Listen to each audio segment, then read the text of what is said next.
దేవుని యొక్క కృపను బట్టి మనకి అనేకమైనటువంటి సంవత్సరాల నుంచి దేవుడు ఆశీర్వాదాలు ఇస్తూ మనల్ని బలపరుస్తూ ఉన్నాడు. క్రీస్తు యొక్క నామాన్ని అనేక మంది చాటి చెప్పడానికి మనల్ని కూడా సిద్ధపాటు చేసుకుంటున్నాడు. దేవుని యొక్క నామములకు ఘనత తెచ్చేటువంటి బాధ్యత మనందరి మీద దేవుడు ఏర్పాటు చేసుకుని ఉన్నాడు. ఈ పట్టణంలో ఒక సాధనాలుగా దేవుడు మనల్ని వాడుకుంటున్నాడు.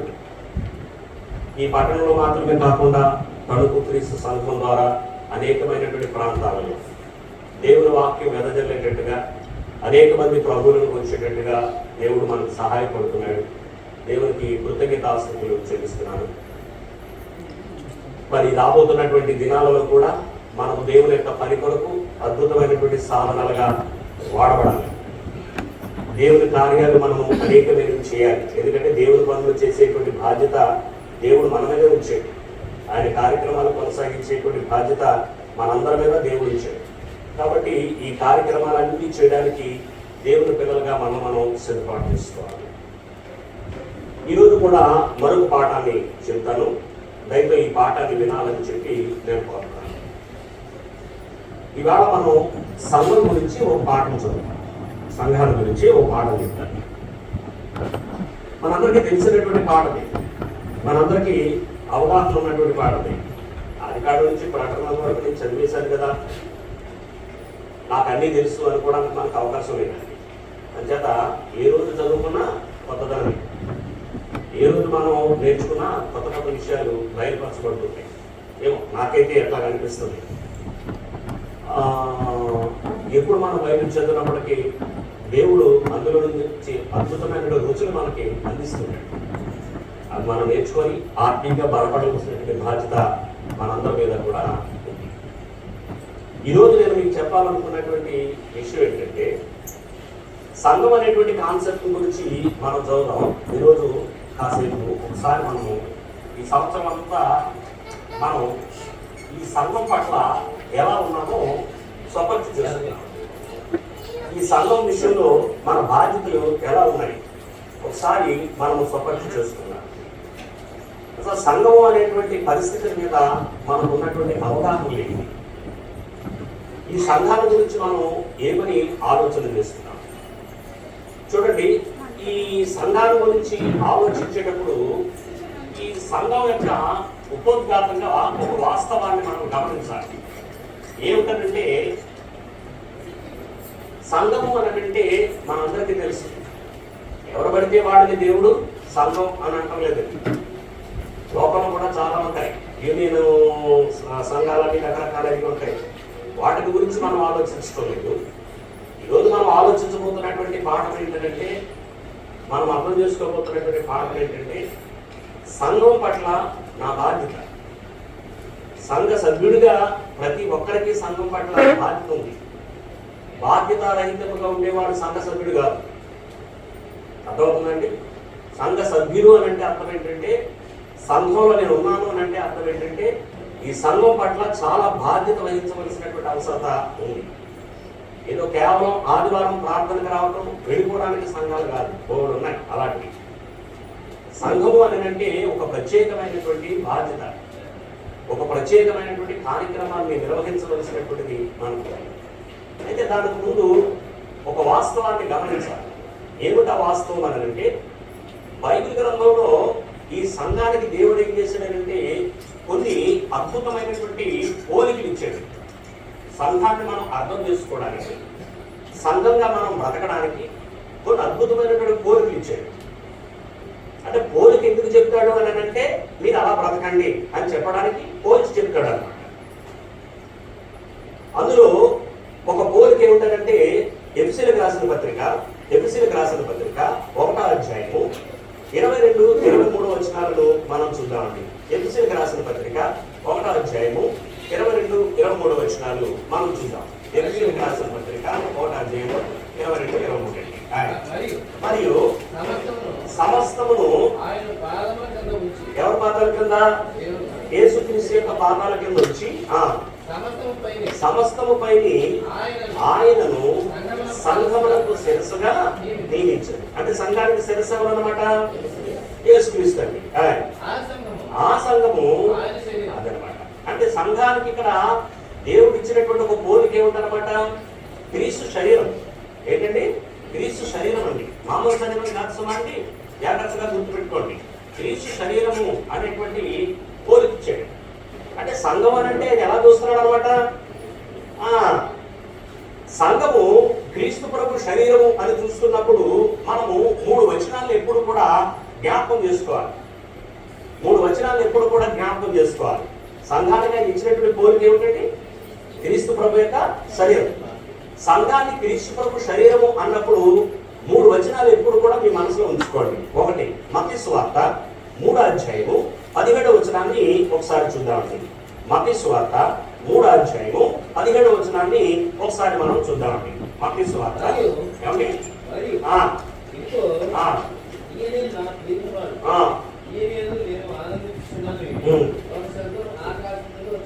అంచేత సంఘము క్రీస్తు ప్రభు శరీరము అని చెప్పి మనము ఆలోచించేటప్పుడు 3 వచనాలు ఎప్పుడు మన మనసులో ఉండాలి. అంటే ఇప్పుడు సంఘం అంటే అర్థం ఏంటన్నమాట, ఒక మాట చెప్పాలంటే నా కొడుకు శరీరం అంటే సంఘం అంటే నా కొడుకే, అర్థమైందండి. మరి ఆ శరీరానికి శిరస్సు ఎవరు? యేసుప్రభువే, అర్థమైందండి. సంఘం యేసుప్రభు శరీరం. యేసుప్రభు శరీరం అన్నప్పుడు మీ మనసులో ఉండవలసిన 3 వచనాలు ఏంటంటే, యేసుప్రభు గురించి ఆయన ఒక మాట అంటున్నాడు. ఏమంటున్నాడు?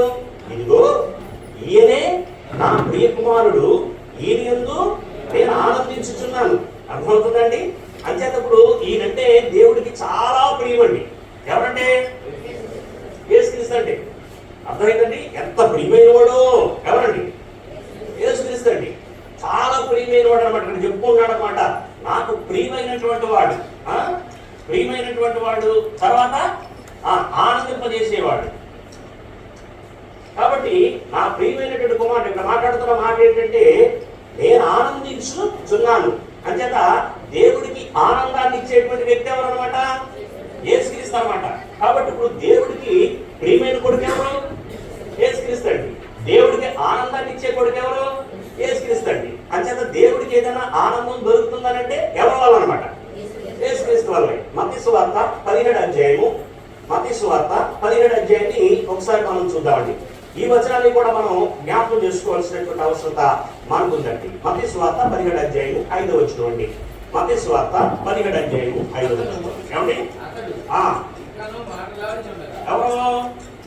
యేసుక్రీస్తు ఇంకనూ మాట్లాడుచుండగా ఇదిగో ప్రకాశమానమైన ఒక మేఘము వారిని కమ్ముకొనెను. ఎవరు కమ్ముకుంది? అక్కడ యేసు ప్రభుతో 2 వ్యక్తులు మాట్లాడుతున్నారు. ఎవరు మాట్లాడుతున్నారు? ఏలియా మాట్లాడుతున్నాడు, మోషే మాట్లాడుతున్నాడు అనమాట. కాబట్టి ఏం జరిగిందంటే అక్కడ ప్రకాశమానమైన ఒక మేఘము వారిని కమ్ముకొనెను.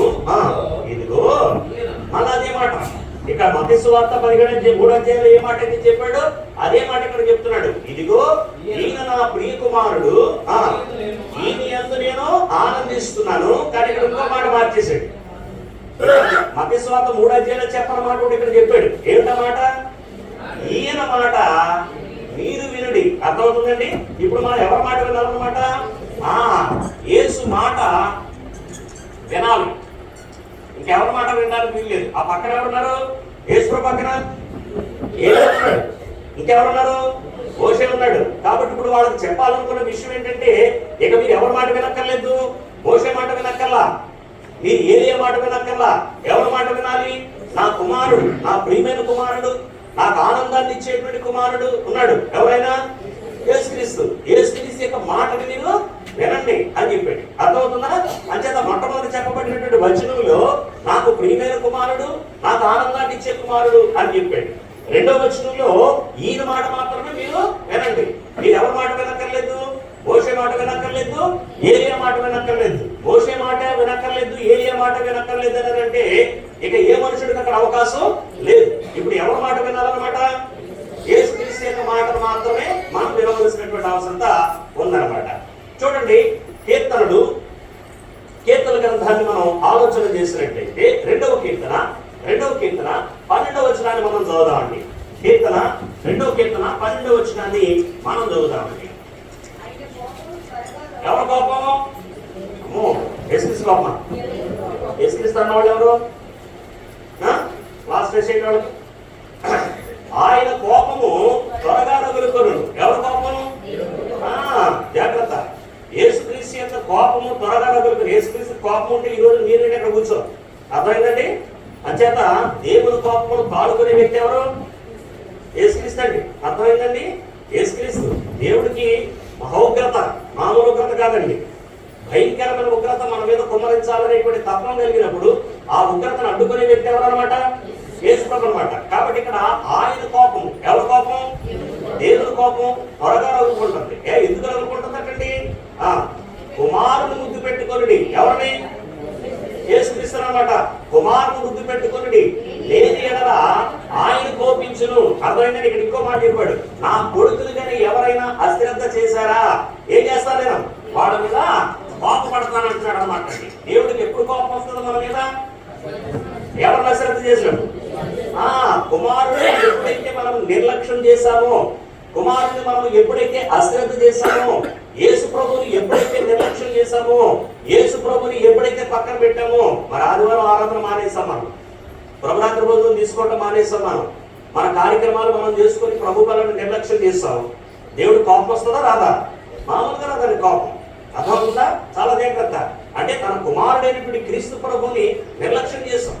అంచేత ఇప్పుడు సంఘానికి ఇవ్వబడినటువంటి పోలిక ఏమిటంటే క్రీస్తు ప్రభు యొక్క శరీరం అనమాట అండి. నా సొంత కొడుకు యొక్క శరీరం అని అంటున్నాడండి.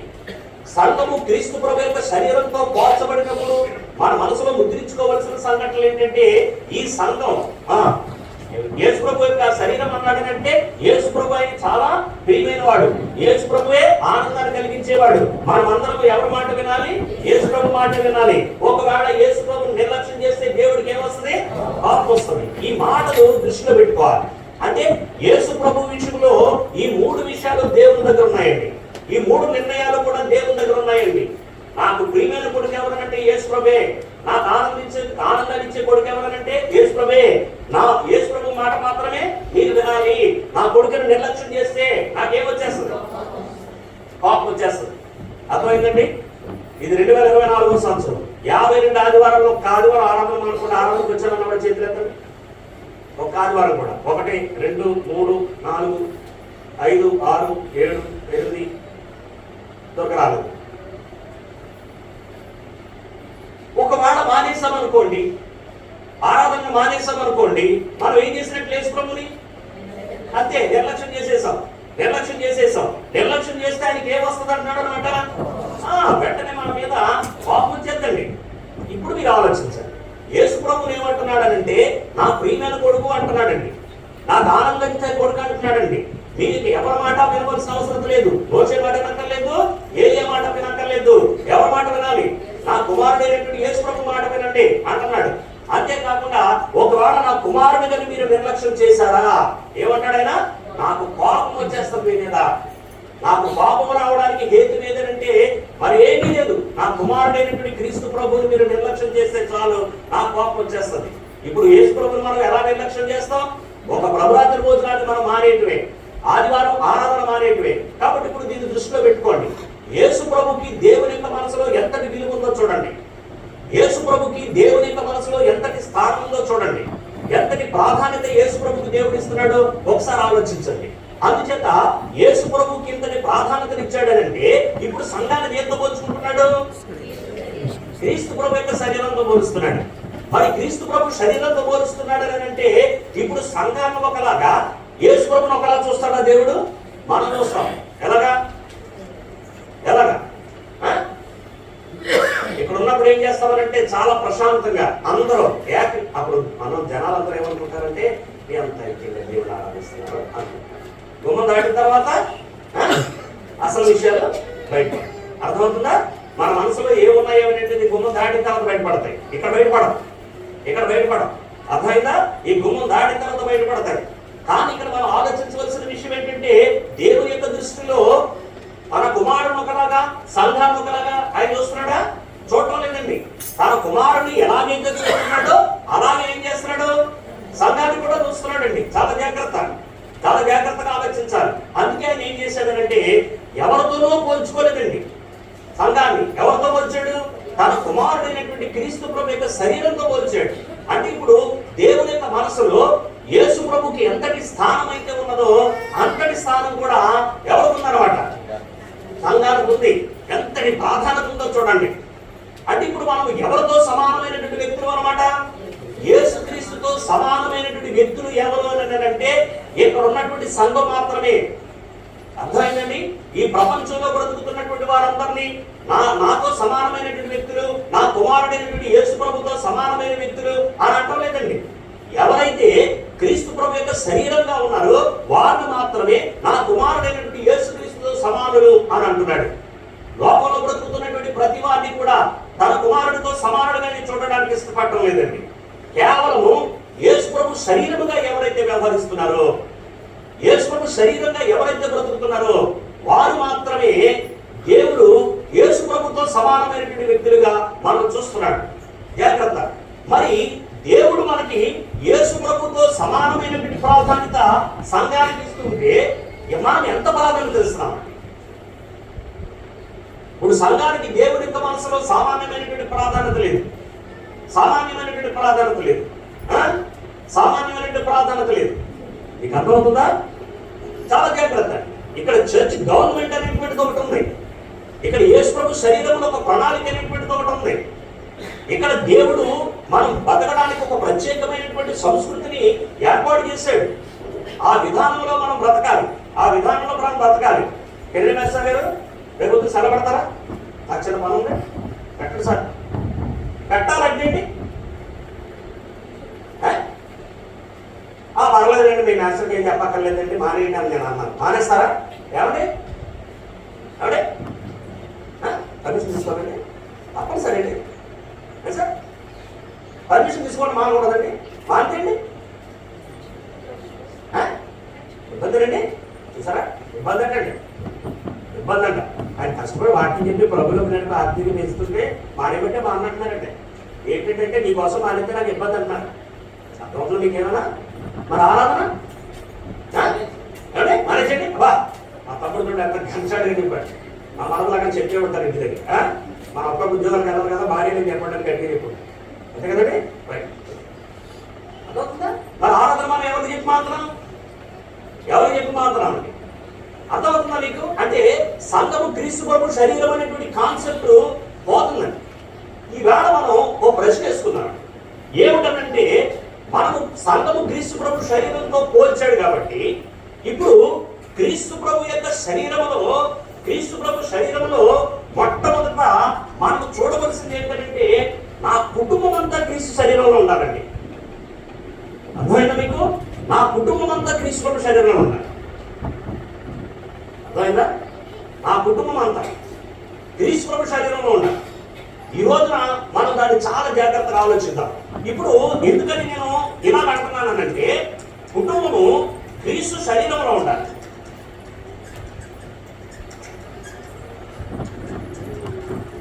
ఖచ్చితంగా మన కుటుంబాలు క్రీస్తు శరీరంలో ఉండాలి, క్రీస్తు శరీరంలో ఉండాలి. అర్థమవుతుందా మీకు? చాలా జాగ్రత్తగా మీరు ఆలోచించండి, చాలా జాగ్రత్తగా మీరు ఆలోచించండి. మరి సంఘానికి యేసు ప్రభుకి ఎంతటి ప్రాధాన్యత ఇస్తున్నాడు? యేసు ప్రభు ఎంతటి ప్రాధాన్యత ఇచ్చాడు దేవుడు? అంతటి ప్రాధాన్యత ఎవరికి ఇస్తున్నాడు? సంఘానికి ఇస్తున్నాడు. మరి సంఘానికి ఇచ్చినప్పుడు ఈ క్రీస్తు ప్రభు శరీరంలో ఎవరు ఉండాలండి? మన కుటుంబం అంతా ఉండాలండి, మన కుటుంబం అంతా ఉండాలండి. ఎంత మంది కుటుంబాలు, మా కుటుంబం అంతా క్రీస్తు ప్రభు శరీరంలో ఉన్నామనుకోండి, యేసు ప్రభుకి ఎంతటి ప్రాధాన్యత ఇచ్చాడో అంతటి ప్రాధాన్యత ఎవరికి ఇస్తారు? ఎవరు? దేవుడండి, దేవుడండి. ఓ మనుషుడు కాదండి ప్రాధాన్యత ఇచ్చేటువంటిది, దేవుడు ప్రాధాన్యత ఇస్తాడండి. యేసు ప్రభుకి ఎంతటి ప్రాధాన్యత ఇచ్చాడో అంతటి ప్రాధాన్యత సంఘానికి ఇచ్చాడు, క్రీస్తు ప్రభు శరీరానికి ఇచ్చాడు. ఈ సంఘానికి ఎంతటి ప్రాధాన్యత ఇచ్చాడో క్రీస్తు ప్రభు శరీరం కుటుంబానికి దేవుడు అంతటి ప్రాధాన్యత ఇస్తాడు. దేవుడు ప్రాధాన్యత ఇచ్చినటువంటి కుటుంబాలు ఎలా ఉంటాయో తెలుసండి? దేవుడికి ప్రాధాన్యత ఇచ్చినటువంటి కుటుంబాలు ఎలా ఉంటాయో తెలుసా? ఓ మాట మీకు చెప్తానండి, జాగ్రత్తగా ఈ సందర్భంలో ఆలోచించాలని నేను కోరుతున్నాను. పేతురు రాసినటువంటి పత్రిక, జాగ్రత్తగా పేతురు రాసినటువంటి మొదటి పత్రిక, పేతురు రాసిన మొదటి పత్రిక 1వ అధ్యాయము, 3వ అధ్యాయము 19-20 వచనాలను మనం జాగ్రత్తగా చూద్దామండి. జస్ట్ ఈ పాఠానికి కొంచెం అనుసంధానంగా ఆలోచిద్దామండి. మొదటి పేతురు పత్రిక 3వ అధ్యాయము 19-20 వచనాలను ఒకసారి మనం చూద్దామండి. ఏమంటున్నాడు అక్కడ? ఏమండి జాగ్రత్త. దేవుని ఎవరన్నది దేవుని దీర్ఘశాంతము ఇంకా కనిపెట్టుచుండినప్పుడు ఏమని పూర్వము. ఇప్పుడు పూర్వం అంటే ఎవరి దగ్గరికి వెళ్ళాడైనా? నోవహు దగ్గరికి వెళ్ళాడండి. అర్థమవుతుందండి మీకు? ఎవరి దగ్గరికి వెళ్ళాడంటే ఆయన నోవహు దగ్గరికి వెళ్ళాడు. అంటే గుర్తుపెట్టుకోండి, ఇక్కడ దేవుడికి ఏముందట? దీర్ఘశాంతం ఉందండి. దీర్ఘశాంతం ఎవరి పట్ల చూపించాడనంటే నోవహు కుటుంబం పట్ల చూపించాడండి. అర్థమైందండి? నోవహు కుటుంబం పట్ల చూపించాడండి. ఇక్కడ చాలా జాగ్రత్తగా ఆలోచించండి మీరు. ఇక్కడ చూడండి ఏమన్నాడు ఇక్కడ? దేవుని దీర్ఘశాంతము ఇంకా కనిపెట్టుచుండినప్పుడు పూర్వము ఎవరు కనబడుతున్నారు మనకి? నోవహు దినములలో ఓడ సిద్ధపరచబడుచుండగా అవిధేయులైన వారి యొద్దకు, అనగా చెరలో ఉన్న ఆత్మల యొద్దకు ఆయన ఆత్మరూపుగానే వెళ్లి వారికి ప్రకటించారు. ఆ ఓడలో కొందరు, అనగా 8 మంది నీటి ద్వారా ఏం చేయబడ్డారు? రక్షింపబడ్డారు. అర్థమైందండి? అంటే ఇప్పుడు ప్రపంచంలో అప్పటికి ఎంతమంది ఉన్నారండి? బోలెడంత మంది ప్రజలు ఉన్నారండి. బోలెడంత మంది ప్రజలు ఉన్నారు. దేవుని యొక్క దృష్టిలో ఇంచుమించుగా 100 సంవత్సరాలు ఓడ నిర్మాణం జరిగిందనంటే ఈ 100 సంవత్సరాలు కూడా ఏ ప్రకటన జరుగుతుంది? సువార్త ప్రకటన జరుగుతుంది. సువార్త ప్రకటిస్తున్నాడు. యేసు సువార్త ప్రకటిస్తున్నాడు. ఆత్మరూపుగా వెళ్ళి సువార్తను ప్రకటిస్తున్నాడు. అర్థమవుతుందా?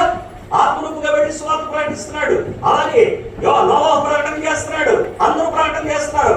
కానీ జరిగిన విషయం ఏంటంటే ఒక 8 మంది మాత్రమే ఏం చేయబడ్డారు? అర్థమవుతుందా మీకు? కాబట్టి ఇప్పుడు చూడండి, ప్రపంచమంతా కూడా ఇక్కడ తయారు చేయబడినటువంటి ఈ ఓడలోనే ఉండిపోయిందండి. అర్థమవుతుందండి? ఈ ఓడలోనే ఉండిపోయిందండి. ఈ ఓడలో ఉండేటువంటి కార్యక్రమాన్ని చేపట్టింది ఎవరనంటే సర్వోన్నతుడండి. అర్థమైందండి? ఈ ఓడలో ఆ కుటుంబం ఉండే కార్యక్రమాన్ని చేపట్టింది దేవుడండి. ప్రపంచమంతా మునిగిపోయినప్పటికీ కూడా ఈ కుటుంబాన్ని మునగనవలేదండి. ప్రపంచమంతా మునిగిపోయినప్పటికీ ఈ ఓడ మునగనవలేదండి. కారణం ఏంటో తెలుసండి? దేవుడు చేసినటువంటి గొప్ప ప్రణాళిక ఏమిటంటే నోవహు యొక్క కుటుంబానికి దేవుడు ఏమి ఇచ్చాడండి? ప్రాధాన్యతనిచ్చాడు. ప్రాధాన్యతనిచ్చాడు కాబట్టి ఆ 8 మందిని కూడా ఏం చేశాడట? ఏం చేశాడండి? రక్షించాడండి. అర్థమవుతుందండి? రక్షణ అనేటువంటి కార్యక్రమాన్ని వాడు బ్రతుకులకు అనుగ్రహించాడు. అర్థమైందండి? మరి ప్రపంచంలో అంతమంది ఉండగా మరి వాళ్ళందరి పరిస్థితి ఏమైపోయిందండి? అవకాశం మాత్రం వాళ్ళకి ఇచ్చాడు. ఎంతకాలం? 100 సంవత్సరాల అవకాశం ఇచ్చాడు. ఈ 100 సంవత్సరాల్లో ఒకడు కూడా దేవుడి వాక్యాన్ని అర్థం చేసుకోవాలా, ఒకడు కూడా ఈ సువార్తను గమనించరా, ఒకడు కూడా దేవుడు చేయబోతున్న ఈ రక్షణ సంకల్పాన్ని గుర్తించరా. దాన్ని గుర్తించిన వాడు ఎవరంటే ఒక నోవహు తన కుటుంబం మాత్రమే. అందుకే దేవుడు ఏం చేశాడంటే నోవహు కుటుంబానికి ఎంతటి ప్రాధాన్యత ఇచ్చాడండి. అర్థమవుతుందా? జాగ్రత్త. ఒకవేళ నోవహు కుటుంబము మన చదవండి, వచ్చిన 19 వచనాలు చదవండి ఒకసారి. 1 పేతురు పత్రిక 3వ అధ్యాయం 19 వచనాలు. ఏమండి? దేవుని దీర్ఘశాంతము ఇంకా కనిపెట్టుచుండగా పూర్వము నోవహు దినములలో ఎలాగండి ఓడ సిద్ధపరచబడు చుండగా అవిధేయులైన వారి యొద్దకు, అనగా చెరలో ఉన్న ఆత్మల యొద్దకు ఆయన ఎవరు? యేసుక్రీస్తు ఆత్మరూపుగానే వెళ్ళి వారికి ఏం చేశాడు? ప్రకటించాడు. ఏం ప్రకటించాడు? సువార్త ప్రకటించాడు. ఆ వాడలో కొందరు, అనగా 8 మంది. ఎంతమంది అండి? ప్రపంచం ఎంతో ఉందండి. ప్రపంచం ఎంతో ఉందండి. కానీ ఎంతమందికి అర్థమైంది? చదవండి. 8 మంది ఏం చేయబడ్డారు? ఏం చేయబడ్డారండి? 8 మంది. ఏ ప్రపంచం అంతమంది ఉండగా వాళ్ళందరూ ఏమైపోయారండి? వాళ్ళ పరిస్థితులు ఏమైపోయారండి? కేవలము ఈ ఓడలో ప్రవేశించినటువంటి ఈ 8 మంది మాత్రమే ఏం చేయబడ్డారండి? జాగ్రత్త, జాగ్రత్త. ఎంతటి విలువ దేవుడు ఆ కుటుంబానికి ఇచ్చాడో ఒక్కసారి ఆలోచించండి. అంతేకాదండి, ఎంతటి విలువ తన కుటుంబాన్ని రక్షించుకోవడానికి నోవహు ఇచ్చాడో ఒకసారి ఆలోచించండి. తన కుటుంబానంతటిని రక్షించుకోవడానికి నోవహు భార్య ఎంతటి ప్రాధాన్యత ఇచ్చిందో చూడండి. తన బిడ్డల్ని, కోడల్ని రక్షించుకోవడానికి బిడ్డలు వాడి భార్యలు కలిసి ఎంతటి ప్రాధాన్యత ఇచ్చారో చూడండి. అక్కడ ఎంతటి విలువనిచ్చారో చూడండి. అక్కడ ఎంతటి శ్రేష్టమైనటువంటి ఆలోచనలు ఆ 8 మంది కలిగి ఉన్నారో చూడండి. కేవలం దేని కొరకు పొందాలి అంటే ఏం పొందాలి? ఏ కింద ఉంటే భోజనం చేయలేరా? ఇంకా అద్భుతమైన భోజనాలు చేస్తారు. ఎక్కడైతే వాడు ఏదైతే స్టోర్ చేసుకున్నారో దాన్ని చేస్తారు. కిందైతే వాడికి ఏది కలిగితే అది తింటారు. మరి వాడలో ప్రవేశించిన దేనికి ఒకటే ఆలోచన. నోవాహు చేసిన ఆలోచన ఏంటంటే నా కుటుంబాన్ని అంతటి కూడా నేను ఏం చేసుకోవాలి? రక్షించుకోవాలి. దేవుడు ఏం చేశాడంటే ఆ కుటుంబానికి ప్రాధాన్యతను ఇచ్చాడనేది అర్థమైపోయింది. ఎవరికి? నోవాహు. నా తండ్రి అయినటువంటి దేవుడు నా కుటుంబానికి ప్రాధాన్యతనిచ్చాడు. నా తండ్రి దేవుడు నా కుటుంబానికి ప్రాధాన్యతనిచ్చాడు కాబట్టి నా కుటుంబానికి నేనేమి ఇవ్వాలి? ప్రాధాన్యతనివ్వాలి. మరి నా కుటుంబానికి నేను ప్రాధాన్యతనిచ్చాననేటువంటిది ఎలా తెలుస్తుంది అంటే ఈ నీటి ద్వారా నేనేం చేయాలి? ఓడ ద్వారా నా కుటుంబాన్ని అంతటి కూడా రక్షణలోకి నేను నడిపించుకోవాలి. రక్షణలోకి నడిపించుకోవాలి. జాగ్రత్త. చూడండి, ఒకవేళ నోవాహు దేవుడు తన కుటుంబానికి ఇచ్చిన ప్రాధాన్యతను గుర్తించి ఉండకపోతే, నోవాహు తన కుటుంబంలో ఉన్నటువంటి 8 మంది కూడా ఈ ఓడలోనికి ప్రవేశించి ఉండకపోతే వారికి ఏం రాకపోనండి. ఈ రోజున తడుగు దగ్గర మనం కూర్చున్నా ఆ 8 మంది కూడా వాళ్ళు లేకపోతే ఇంకెవరు ఉంటారండి భూమి మీద? ఎవరు లేరండి. మొత్తం భూమి అంతటా కూడా తుడిచివేయబడునండి. అర్థమవుతుందా? కానీ సర్వోన్నతుడు ఏం చేశాడంటే ఓ కుటుంబం ఆయనకు దొరికేసింది. ఆ కుటుంబానికి ప్రాధాన్యత ఇచ్చాడు. ఆ కుటుంబము కూడా మా కుటుంబాన్ని మేము రక్షణలోకి నడిపించుకోవాలని ప్రాధాన్యత ఇచ్చుకున్నారు. అలాగే ఈ రోజున దేవుడు క్రీస్తు ప్రభు యొక్క శరీరమైనటువంటి సంఘానికి ప్రాధాన్యతనిస్తున్నాడు. ఈ సంఘానికి ప్రాధాన్యతనిస్తున్నాడు. క్రీస్తు ప్రభు యొక్క శరీరానికి ప్రాధాన్యతనిస్తున్నాడు. మరి నా కుటుంబం అంతా కూడా ఇగో నోవాహు ఎలాగైతే ఓడలోనికి తన కుటుంబానంతటిని తీసుకెళ్లి రక్షణలోకి నడిపించుకున్నాడు, అలాగే నా కుటుంబ సభ్యులందరూ కూడా క్రీస్తు ప్రభు శరీరంలో ప్రవేశించాలి. క్రీస్తు ప్రభు శరీరంలో లేకపోతే నా కుటుంబం రక్షణలోకి రాదు. కాబట్టి నా కుటుంబాన్ని నేను క్రీస్తు యొక్క శరీరంలోనికి నడిపించుకోవాలి అనేటువంటి ప్రాధాన్యత కుటుంబానికి ఎంతమంది ఇస్తున్నాం? యేసు ప్రభు శరీరానికి మనము విలువనిచ్చినటువంటి వాళ్ళమైతే, యేసుక్రీస్తు శరీరానికి దేవుడు శరీరానికి విలువించినటువంటి వాడైతే, మరి ఆ శరీరంలో నా కుటుంబ సభ్యులందరూ ఉండేటట్టుగా ఎందుకు నేను ప్రోత్సహించలేకపోతున్నాను? నోవాహు మాట బాగా ఎదురు చెప్పిందా? చెప్పలేదండి. పిల్లలు ఎదురు చెప్పారా? చెప్పలేదండి. కోడలు ఎదురు చెప్పారా? చెప్పలేదండి. ఎంత ఆశీర్వాదం, ఎంత దీవెనకరం. ఏ మాట అయితే నోవాహు చెప్పాడో ఆ మాట భార్య విన్నది. భార్య ఏ మాట అయితే విందో కొడుకులు అదే మాట విన్నారు. కొడుకులు ఏ మాట అయితే విన్నారో అదే మాట ఎవరు విన్నారు? కోడలు విన్నారు. అదండి ప్రభావం. అది ప్రభావం అండి. ఒక్క మాట సెలవిచ్చేటప్పటికి నోవాహు కుటుంబం అంతా ప్రసరించిందండి. ఆ ప్రభావం కుటుంబం అంతా ఆయన వెనకాల వెళ్ళిపోయారండి. ఏమో నా తండ్రి వెనకాల వెళ్ళిపోతేనే మాకు రక్షణ అనుకున్నారు, నా భర్త వెనకాల వెళ్ళిపోతేనే రక్షణ అనుకున్నది, అలాగే మా మాంగాడు వెనకాల వెళ్ళిపోతేనే రక్షణ అనుకున్నారు. 8 మంది కూడా ఓడలో ప్రవేశించేశారు, రక్షణ పొందేశారు. ఇంచుమించు 8 రోజులు ఉన్నారండి. 8 నెలల దగ్గర 8 నెలలు ఎదురు ఉండవలసి వచ్చింది. ఎంత విచిత్రమో తెలుసండి, ఎంత విచిత్రమైన బ్రతుకో తెలుసండి. అది బయట ఏం జరుగుతుంది తెలుసా మీకు? తెలియదండి. ఏ దేశానికి వెళ్ళిపోతున్నారు వాళ్ళు, ఏ ప్రాంతానికి వెళ్ళిపోతున్నారు వాళ్ళు తెలుసండి వాడికి? తెలియదండి. కఠోరమైనటువంటి ప్రయాణం అండి, భయంకరమైన ప్రయాణం అండి. కానీ ఒకటే వాళ్ళు గుర్తించారు. ఏం గుర్తించారు? మా కుటుంబానికి దేవుడు ఏమి ఇచ్చాడు? ప్రాధాన్యతనిచ్చాడు. కాబట్టి మా కొరకు దేవుడు ఏం చేశాడు? ఎంతైనటువంటి విడ్డూరమైనటువంటి వాడను తయారు చేశాడు. ప్రపంచం అంతా కూడా నశించిపోయినప్పటికీ కూడా మా కుటుంబాన్ని రక్షించాడు దేవుడు. కాబట్టి ఈ వాడలో నుంచి అత్యున్నతమైనటువంటి సంకల్పాన్ని దేవుడు ఈ భూమి మీద తీసుకొని రాబోతున్నాడు అని గమనించారు నోవాహు కుటుంబం అండి.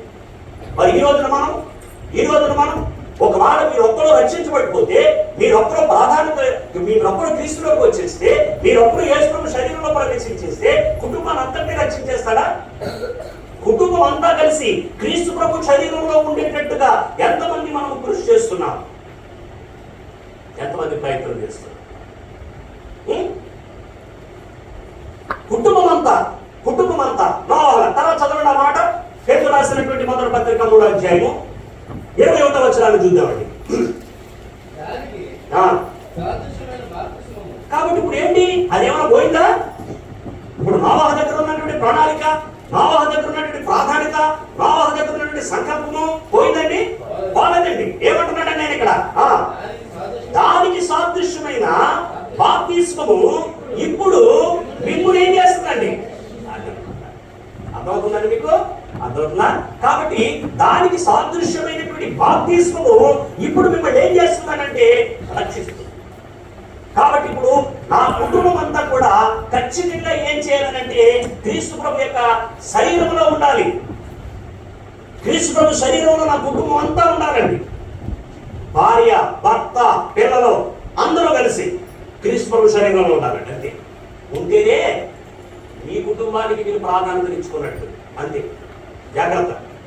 నా కుటుంబానికి ప్రాధాన్యత ఇచ్చాడే లేదా? పురుషుని అడుగుతున్నాను. ఇచ్చాడు. మరి నోవా భార్య కుటుంబానికి ప్రాధాన్యత ఇచ్చిందే లేదా? ఇచ్చింది. అప్పుడు ఎప్పుడైనా వర్షం చూసారాలో? ఎప్పుడైనా ఏ రోజైనా భార్య వచ్చి నష్టపెట్టిందా? నోవా దగ్గర పరిశుద్ధాత్మ ఒక్క వచనం కూడా రాయించలేదండి. అలాంటిది 66 పుస్తకాలు మీరు భూతత్వం పెట్టి చూడండి.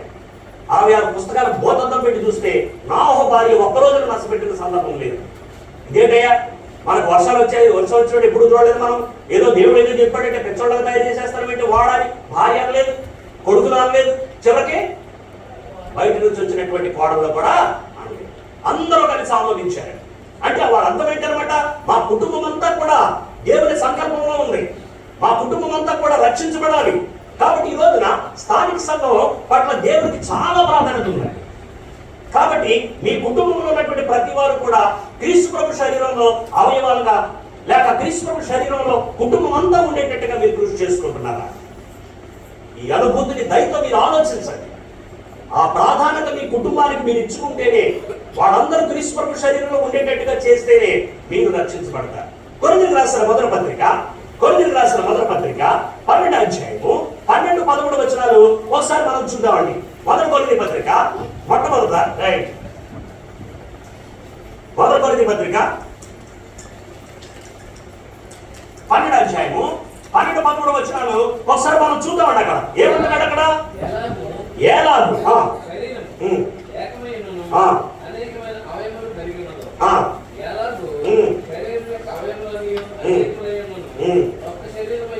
అంత కాన్సెప్ట్ అంతా దేని గురించి అనమాట? శరీరం శరీరం శరీరం. ఎవరి శరీరం? పరిణయం అంతా అదేనండి. పరిణయం అంతా అదే. యేసుక్రీస్తు యొక్క శరీరం అని అన్నాడంటే దేని గురించి అనమాట? సంఘం. సంఘం సంఘాన్ని గురించి మాట్లాడుతున్నాడు ఆయన. ఏమన్నాడండి? ఏలాగు శరీరము ఏకమై ఉన్నను అనేకమైన అవయవములు కలిగి ఉన్నదు. ఏలాగు శరీరము యొక్క అవయవములన్నీ అనేకములై ఉన్నను ఒక్క శరీరమై ఉన్నవు. ఎంత గొప్ప వర్ణన పరిశుద్ధాత్ముడు! ఎంత అద్భుతమైనటువంటి వర్ణన! అలాగే ఎవరనక ఇస్తున్నాడు. ఎలాగనగా యూదులమైనను గ్రీసు దేశస్థులమైనను దాసులమైనను స్వతంత్రులమైనను మనమందరము ఒక్క శరీరంలోనికి ఒక్క ఆత్మ యందే బాప్తిస్మము పొందితిమి. మనమందరము ఒక్క ఆత్మను పానము చేసిన వారమైంది. మీ శరీరము, మీ కుటుంబం అంతా కూడా క్రీస్తు శరీరంలోనికి బాప్తిస్మం పొందాలి. అర్థమవుతుందా? క్రీస్తు శరీరములోనికి బాప్తిస్మం పొందాలి.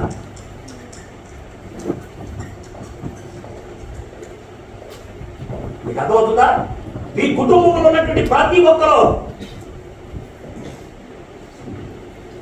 ఇప్పుడు నాకే వాక్యం అర్థమైందండి, మా ఆయన గారికి అర్థం కాదండి, కుదరదండి. నాకే వాక్యం అర్థమైందండి, నా భార్యకి అర్థం కాదండి, కుదరదండి.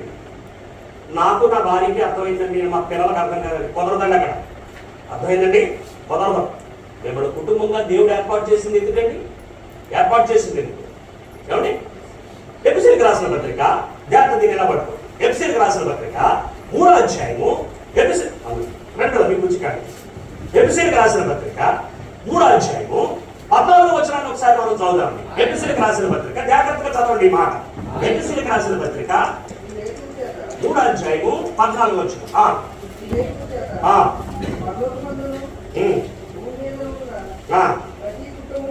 ఎలాగంటే ముందు చదవండి. ఈ హేతు చేత అంటే పైన ఏదో గొడవ ఉందండి, ఆ గొడవ మనకు వదిలేదు, తర్వాత చూద్దాం. ఆ గొడవ ఈ హేతు చేత ఎలాగండి? పరలోకమందును భూమి మీదను ఎలాగండి? ఓ 2 ప్లేసులు ఉన్నాయండి. ఇక్కడ ఓ 2 ప్లేసులు ఉన్నాయండి. అర్థమైందా? ఓ 2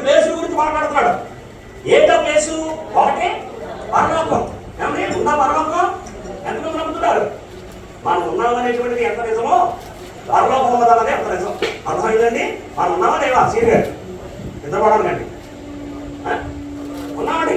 కాబట్టి మనం ఉన్నామని నమ్మితే ఏముందనమాట? పరలోకం ఉంది. అలాగే ఇంకోటి ఏముందండి? భూమి ఉందండి. అర్థమైందండి. రెండు ప్రాంతాలు మనకి చూపించాడండి. ఒకటి పరలోకాన్ని చూపిస్తున్నాడు, రెండోది ఏం చూపిస్తున్నాడు? భూమిని చూపిస్తున్నాడు. అంటాడు ఈ హేతువు చేత పరలోకమందును భూమి మీదను ఉన్న ప్రతి కుటుంబము జాగ్రత్త. అంటే పరలోకము అనేటువంటిది ఉంది, భూమి అనేటువంటిది ఉంది. అయితే విచిత్రం ఏంటో తెలుసండి, ఇక్కడ పరలోకములు ఉన్నది అని నమ్మితే పరలోకంలో ఓ కుటుంబం ఉందండి. ఏముందండి? ఓ కుటుంబం ఉందండి పరలోకంలో. అలాగే భూమి మీద కూడా ఏముందండి? కుటుంబం ఉందండి.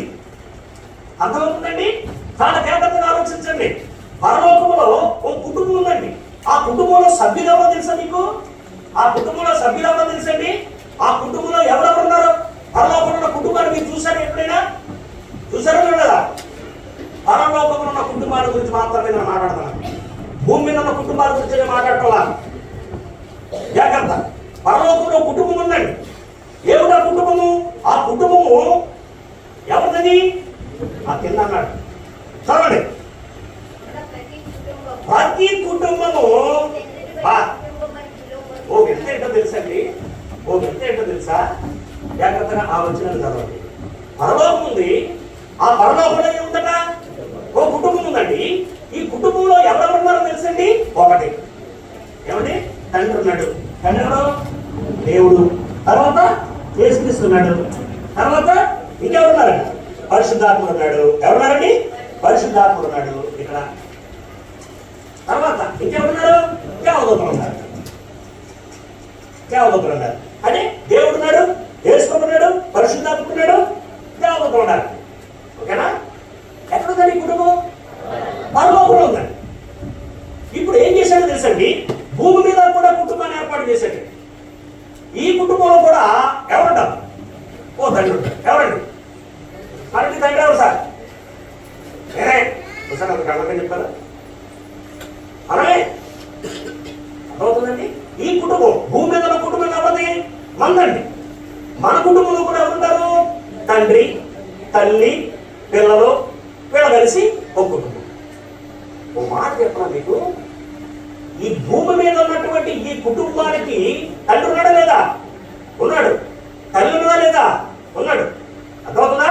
అంటే ఇక్కడ తండ్రి ఉన్నాడు, తర్వాత తల్లి ఉన్నది, తర్వాత కుమారుడు ఉన్నారు, పిల్లలు ఉన్నారు. ఏమండి? ఈ పిల్లలతో కూడినటువంటిది భూమి మీద ఉన్నటువంటి కుటుంబం. ఒక వింతైన సంఘటన ఏంటంటే చూడండి, చదవండి 14 వచ్చి 14 మళ్ళీ చదవండి. ఏమంటున్నాడు అక్కడ? ఈ హేతువు చేత పరలోకమందును భూమి మీదను ఉన్న ప్రతి కుటుంబము ఎవరండి? ఏ తండ్రిని బట్టి విశేషం ఏంటో తెలుసండి మీకు? ఇప్పుడు పరలోకములో కుటుంబం ఉందండి. ఈ పరలోకమున్నటువంటి కుటుంబానికి తండ్రి ఎవరు? ఇప్పుడు భూమి మీద కుటుంబం ఉందండి. ఈ కుటుంబానికి తండ్రి ఎవరు? కుటుంబ యజమాని. కానీ ఆయన అలాగంటారు. ఏమన్నాడండి? పరలోకమందును భూమి మీదను ఉన్న ప్రతి కుటుంబము ఏ తండ్రిని బట్టి. అంటే అర్థం ఏంటనమాట? పరలోకములో ఉన్నటువంటి కుటుంబానికి తండ్రి ఎవరండి? దేవుడు. ఈ భూమి మీద ఏర్పాటు చేసుకున్నటువంటి మనతో కూడిన కుటుంబానికి కూడా దేవుడు తండ్రి అయిపోవాలండి.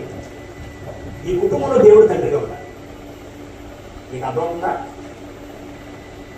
మన సంగీతరాలు మా నాన్నగారు ఉన్నారు గుడిపోయిన మాటలో వాడు యాత్ర ముగించేసుకొని మా నాన్నగారు ఉన్నంత కాలం ఏం చేసేవాడు సార్? ఏదైనా చేయాలి. ఏం చేసేవాడు? మీరు యజమానులు కదండి, మీరు ఉద్యోగం చేయట్లేదండి అని మనకు రాస్తారు. ఏంటండి? నాన్న ప్రతిదీ ఎవరు చెప్పాలండి? నాన్న.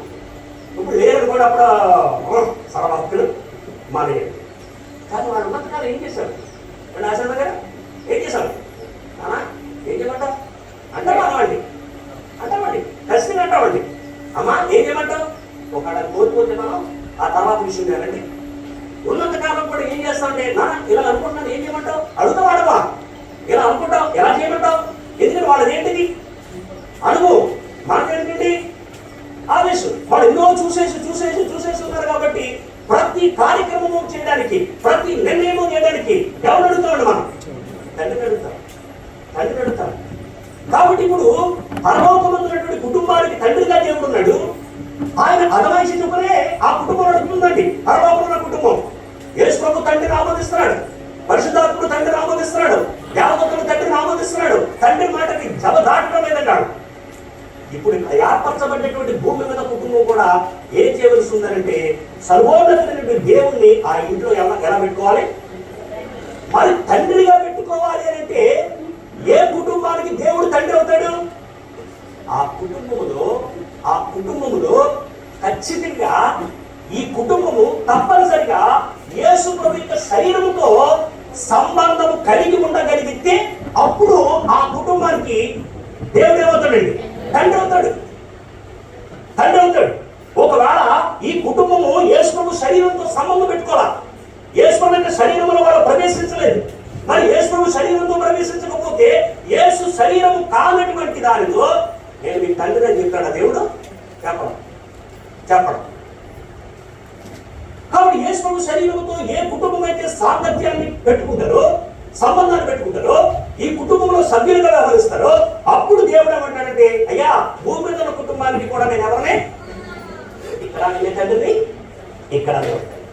ఒక విషయం చెప్పనా, ఈ భూమి మీద ఉన్నటువంటి మన కుటుంబానికి సర్వోన్నతమైనటువంటి దేవుడు తండ్రి అయితే ఆ కుటుంబము ఎక్కడికి వస్తుంది? కుటుంబం అంతా ఇక్కడికి వచ్చారు. నా కుటుంబం పరలోకానికి వెళ్తుందా? వెళ్ళాలి. ఎన్ని గారు వెళ్తుందా? వెళ్ళండి. ఖచ్చితంగా చెప్తారా? ఇవాళ ఇక్కడ మాట్లాడుకుందాం మనతో. ఖచ్చితంగా వెళ్తుందా? వెళ్ళండి. అసలు నువ్వు రాలేనా? నువ్వు రండి సరే. నా కుటుంబం ఎక్కడ ఉంటుందండి? పరలోకంలో ఉంటుంది. ఇప్పుడు పరదేశంలో హ్యాపీగా ఉన్నారు వాళ్ళు. యేసుప్రభు రెండో మారు వచ్చిన తర్వాత, తీర్పు జరిగిన తర్వాత మా కుటుంబ సభ్యులు అందరితో కలిపొట్టాడు. అంటే ఈ భూమి మీద ఉన్నటువంటి కుటుంబము ఎవరి చేత నడిపించబడింది? ఇప్పుడు వీళ్ళు నడిపిస్తుంది ఎవరు? యెహోవా దేవుడు. ఆ యెహోవా దేవుడు ఆ ఇంట్లో బిజినెస్ కూర్చున్నాడు తండ్రిగా. ఆ యోగక్షేమాలన్నింటినీ చూస్తున్నాడు, వాళ్ళకి అన్ని తెలియపరుస్తున్నాడు, వాళ్ళని చక్కగా నడిపిస్తున్నాడు అండి. కాబట్టి ఆ కుటుంబం అంతా రక్షించబడ్డారు. రేపు పరలోకంలో ఆ కుటుంబం అంతా కూర్చుంది. అలాగే మనము కూడా చేయవలసిన పని ఏంటంటే మన కుటుంబ సభ్యులు అందరూ కూడా క్రీస్తు ప్రభు శరీరంలో అవయవాలు కావాలి. ప్రశ్నించుకోండి, నా కుటుంబం అంతా క్రీస్తు ప్రభు యొక్క శరీరంలో అవయవాలుగా ఉన్నామా? ఉంటేనే ఆ కుటుంబము ఏ కుటుంబంగా మార్చబడుతుంది? పరలోక సంబంధమైనటువంటి కుటుంబంగా మార్చబడే అవకాశం. ఒకవేళ ఆ కుటుంబం కానీ యేసుక్రీస్తు శరీరంతో సంబంధ బాంధవ్యాలు పెట్టుకొని ఉండకపోతే, క్రీస్తు ప్రభు శరీరంలో వారు అవయవాలు కాకపోతే పరలోక సంబంధమైనటువంటి కుటుంబంగా ఉండదు. మన సంబంధాలు ఎక్కడి వరకు అంటే ఈ భూమి ఉన్నంత వరకే, ఈ భూమి ఉన్నంత వరకే. అప్పుడు ఆయన చెప్పేశాడు పౌలు గారు, ఈ లోకపు నటన ఏమైపోతుందట? గతించిపోతుంది. అంటే ఇది ఒక నాటకం అనమాట. ఆ నాటకం ఏమైపోతుందండి? గతించిపోద్ది. తర్వాత మనకి ఏం లేదు, వేయడానికి పాత్ర లేవు. నాటకం అయిపోయింది కదండి. నాటకం అయిపోయిన తర్వాత ఇంకేం లేవండి, మనకి పాత్ర లేవు. కానీ క్రీస్తు ప్రభు యొక్క శరీరములో కుటుంబాన్ని అంతటినీ కూడా నడిపించుకుంటే, ఆ క్రీస్తు ప్రభు శరీరంలో కుటుంబం అంతా ఉంటే, ఆ కుటుంబానికి దేవుడు తండ్రి అయితే ఆ కుటుంబాన్ని పరలోకానికి తీసుకెళ్తాడు. పరలోక సంబంధమైన కుటుంబం అవుతుంది. అప్పుడు వారు జీవించడానికి పరలోక సంబంధమైనటువంటి శాశ్వతమైన జీవితము, నిత్యత్వంతో కూడినటువంటి జీవితము వాళ్ళకి దేవుడు ఏర్పాటు చేస్తాడు. కాబట్టి ఇప్పుడు నోవాహు ఎలాగైతే దేవుడు చెప్పిన మాటకి ఆయన ఆమోదించి ఓడను తయారు చేసుకుని మొత్తం కుటుంబంలో ఉన్నటువంటి 8 మందిని కూడా ఆ ఓడలోకి నడిపించుకున్నాడు, అలాగే ఈ రోజున మనం చేయవలసిన పని ఏంటంటే మన కుటుంబ సభ్యులందరూ కూడా ఏం చేయాలన్నమాట? ప్రతి కుటుంబ సభ్యుడు మన సంఘంలో నాకు కొన్ని కుటుంబాల పట్ల చాలా అతిశయం ఉంది. ఎందుకంటే వారు మాత్రమే ప్రభువులోకి రావడం కాకుండా, భర్త, భార్య, పిల్లలు అందరూ ప్రభువులోకి రావడం అదొక గొప్ప ఆశీర్వాదం. అందరూ కలిసి కూర్చొని దేవుణ్ణి ఆరాధిస్తారు. ఎంత ఆశీర్వాదం చెప్పండి, ఎంత ఆశీర్వాదం చెప్పండి. ఆ దీవుని అనుభవిస్తే అర్థమవుతుందండి. మీరు ఒక సంవత్సరం పాటు అంతా భార్య, భర్త, పిల్లలు కలిసి వచ్చి దేవుని ఆరాధించి సంవత్సరం తర్వాత అని చెప్పండి, ఎలా ఉందో మీ జీవితం? మీ ఆశీర్వాదాలు మీ కుటుంబాలలో ఎలా ఉన్నాయో నాకు చెప్పండి. ఇప్పుడు నోవాహు ఓడ ఎక్కడ తేలుతుందండి? ఎక్కడ తేలుతుందండి? వచ్చేయండి మళ్ళీ పేతురు రాసినటువంటి మొదటి పత్రిక, పేతురు రాసినటువంటి మొదటి పత్రిక 3వ అధ్యాయము 19-20 వచనాలు మనం జాగ్రత్తగా చూద్దామండి.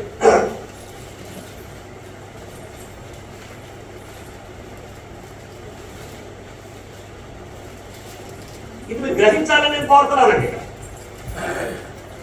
దేవుని దీర్ఘశాంతం ఇంకా కనిపెట్టుచుండినప్పుడు పూర్వము నోవాహు దినములలో వాడ సిద్ధపరచబడుచుండగా అవిధేయులైన వారి యొద్దకు అనగా చెరలో ఉన్న ఆత్మల యొద్దకు ఆయన ఆత్మరూపుగానే వెళ్ళి వారికి ప్రకటించారు. ఆ వాడలో కొందరు 8 మంది నీటి ద్వారా ఏం చేయబడ్డారు? చాలా జాగ్రత్తగా ఆలోచించండి. ఇప్పుడు వాడలోనికి ఎంతమంది ప్రవేశించారండి? 8 మంది ప్రవేశించారు. ఇప్పుడు ఈ 8 మంది ప్రవేశించి ఈ 8 మందిని కూడా దేవుడు ఏం చేశాడండి? దేని ద్వారా రక్షించాలంటున్నాడు? దేని ద్వారానండి? నీటి ద్వారా. అంటే ఇప్పుడు ఈ నీళ్ళల్లో ఈ వార సురక్షితంగా తేలి కొట్టుకుని పోతూ ఉన్నది. మీకు అర్థమవుతుందా విషయం? జాగ్రత్త. ఒకవేళ ఈ నీళ్ళల్లో వారగని తేలి కొట్టుకొని వెళుతూ ఉండకపోతే ఈ బ్రతుకునికి ఏమి లేదండి, రక్షణ లేదండి, రక్షణ లేదండి. అర్థమవుతుందా మీకు? దానికి సాదృశ్యంగా మనకి ఏం చూపించాడు? మీ కుటుంబాలంతటినీ కూడా ఈ యొక్క నీళ్లు క్రీస్తు ప్రభు యొక్క రక్తములకు సాదృశ్యం. ఈ నీళ్లు క్రీస్తు ప్రభు యొక్క రక్తములకు సాదృశ్యం. అంటే ఇప్పుడు మనం చేయవలసిన పని ఏంటన్నమాట? యేసుక్రీస్తు యొక్క రక్తములో మన కుటుంబం అంతా కూడా తేలి రక్షించబడేటట్టుగా ఏర్పాటు చేసుకోవాలి. అప్పుడైతే కేవలం నీటి ద్వారా రక్షించాడు. ఇప్పుడు ఏమంటున్నాడంటే మీ కుటుంబానంతటినీ కూడా నా కుమారుడైనటువంటి క్రీస్తు ప్రభు యొక్క రక్తంలో తేల్చేస్తానని చెప్పాడు. మిమ్మల్ని పాపపు ఊబిలో ఉడగనివ్వను, మిమ్మల్ని పాపపు బంధకాల్లోకి వెళ్ళనివ్వను. యేసు ప్రభు యొక్క రక్తంలో ఈ కుటుంబాన్ని తేల్చేస్తాను, ఈ కుటుంబాన్ని రక్షణలోకి నడిపించేస్తాను. మీ కుటుంబం అంతా కూడా యేసుక్రీస్తు యొక్క రక్తంలో తేలిపోతారు, మీరు రక్షించబడిపోతారు అని. మరి కుటుంబాలు ఈ రోజున క్రీస్తు ప్రభు శరీరంలోనికి రావటం లేదంటే, కుటుంబాలు ఈ రోజున క్రీస్తు ప్రభు శరీరంలో ప్రవేశించడం లేదంటే, కుటుంబాలు ఈ రోజున రక్షించబడటం లేదంటే, కుటుంబాలు ఈ రోజున బాప్తిసాలు పొందడం లేదంటే అర్థం ఏంటన్నమాట? యేసు ప్రభు యొక్క రక్తము నన్ను తేలదీస్తుందని, యేసు ప్రభు యొక్క రక్తము నాకు రక్షణనిస్తుందని, యేసు ప్రభు యొక్క రక్తములో దేవుడు నన్ను ఒక ఉన్నతమైనటువంటి స్థాయికి తీసుకొని వెళుతున్నాడు అనేటువంటి అవగాహన నేను బ్రతుకులు కొనసాగిస్తాను. అది విచారకరమైన సంఘటన. అందుకంటాడు దానికి సాదృశ్యమైనటువంటి బాప్తిస్మం ఇప్పుడు మిమ్మల్ని ఏం చేయబోతుంది? రక్షించబోతుంది.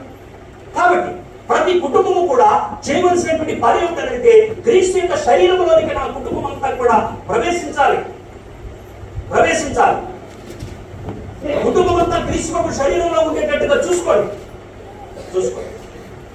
అపోస్తుల కార్యాలు జాగ్రత్త. అపోస్తుల కార్యాలు 2వ అధ్యాయము 47వ వచనాన్ని ఒకసారి మనం చూద్దామండి. అపోస్తుల కార్యాలు 2వ అధ్యాయము 47వ వచనం అండి.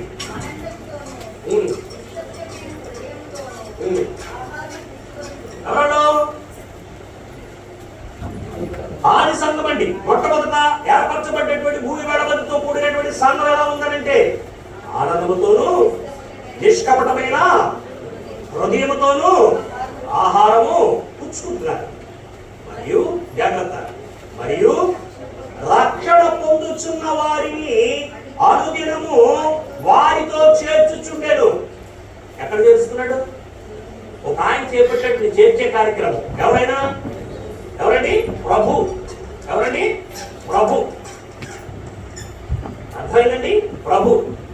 క్రీస్తు ప్రభు శరీరంలో మీ కుటుంబము ప్రవేశించాలంటే కుటుంబం అంతా ఏం చేయాలి?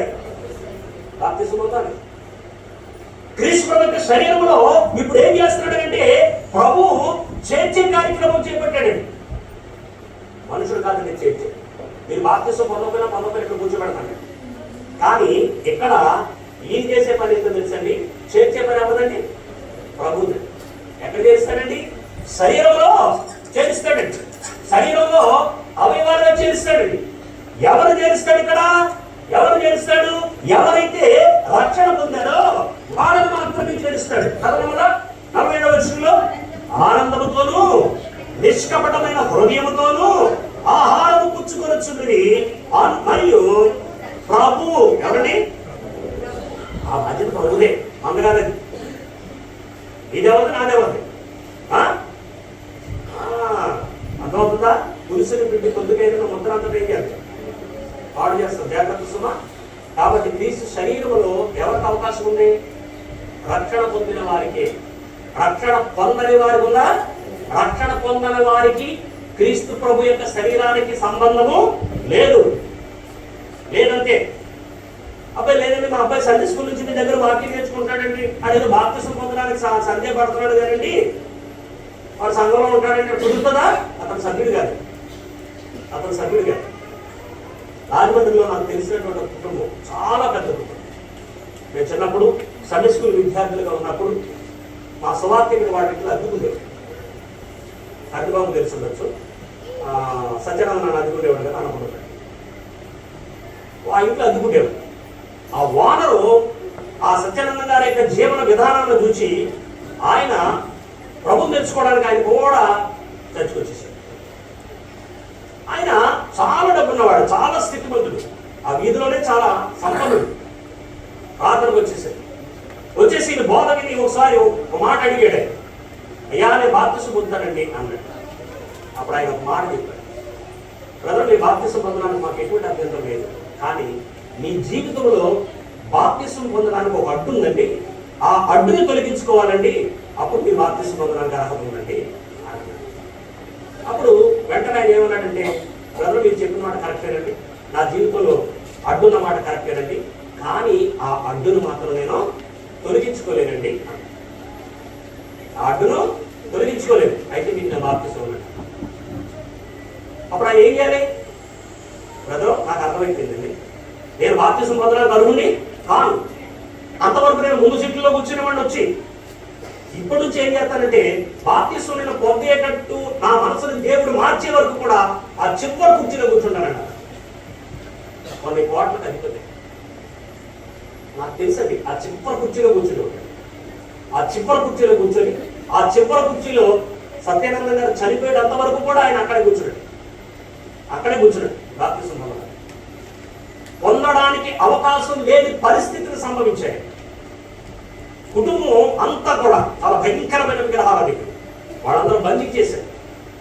అవకాశం లేకుండా పోయింది, అవకాశం లేకుండా పోయింది. ఎంత సిన్సియర్గా ఆయన డీల్ చేశాడంటే, నువ్వు డబ్బున్నవాడవైతే నాకెందుకు, నువ్వు డబ్బు లేనివాడవైతే నాకెందుకు, నీకున్నటువంటి లోటు తీసుకుంటేనే నువ్వేం పొందగలవు? రక్షణ పొందగలవు.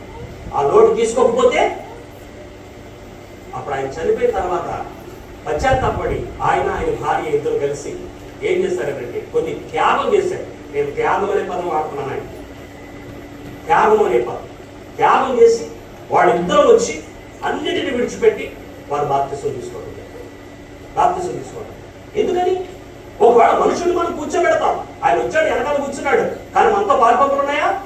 యేసు శరీరంలో అవకాశం ఉన్నానికి లేదండి, లేదండి. ఎందుకని? క్రీస్తు ప్రభు శరీరంలో వారు చేర్చబడాలంటే ఖచ్చితంగా ఏమని ఉండాలి? రక్షణ పొందుండాలి. నీ స్నేహితుడు అయినా సరే, నీ భర్త అయినా సరే, నీ భార్య అయినా సరే, ఎవరైనా సరే, నీ కడుపు పుట్టినటువంటి బిడ్డ అయినా సరే ఖచ్చితంగా ఏమై ఉండాలి? రక్షణ పొందితేనే ఎక్కడ స్థానం? యేసు ప్రభు శరీరంలో స్థానం. ఆ క్రీస్తు ప్రభు శరీరంలో చేర్చే వ్యక్తి ఎవరు? అంతే, దేవుడే. తన కుమారుడిని క్రీస్తు ప్రభుకి ఇచ్చాడు, క్రీస్తు ప్రభుకి ఇచ్చాడు. అందుచేత కుటుంబం అంతా కూడా బాప్తిసం తీసుకోవాలి క్రీస్తు ప్రభు శరీరంలో చేరటం వరకు.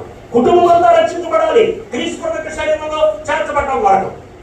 మూడోది ఎఫెసీయులకు రాసిన పత్రిక, ఎఫెసీయులకు రాసిన పత్రిక 1వ అధ్యాయము, ఎఫెసీయులకు రాసిన పత్రిక 1వ అధ్యాయము 20 నుంచి 23 వచనాలు చూద్దామండి.